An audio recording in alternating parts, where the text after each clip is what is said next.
পায় না। আমরা দুটো ছেলে কিসের চাকরি? পুলিশের চাকরি করে।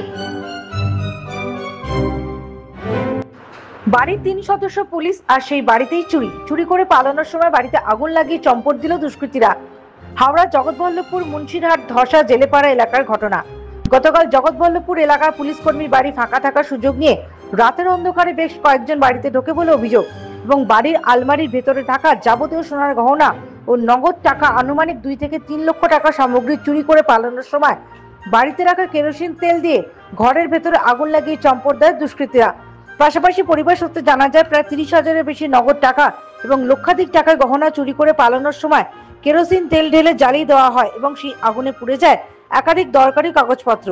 একইবারে 3 জন ব্যক্তি বর্তমানে পুলিশে কর্মরত। খোলা ছিল, খোলার পর আবার এখানে ভেতরে ঢুকে দেখছি পুরো সব আগুন লেগে গেছে। কটার সময় এসেছিলেন? আমরা 3:10-এ এসেছিলাম। আচ্ছা, 3:10-এ এসেছি ওরকম।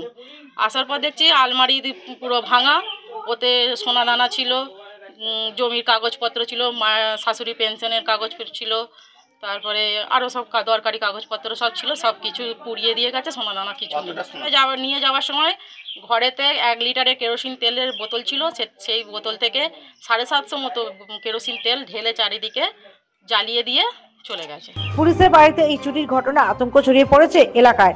গোটা বিষয়টি খতিয়ে দেখছে জগৎবল্লভপুর থানার police. Bureau report, the United India news.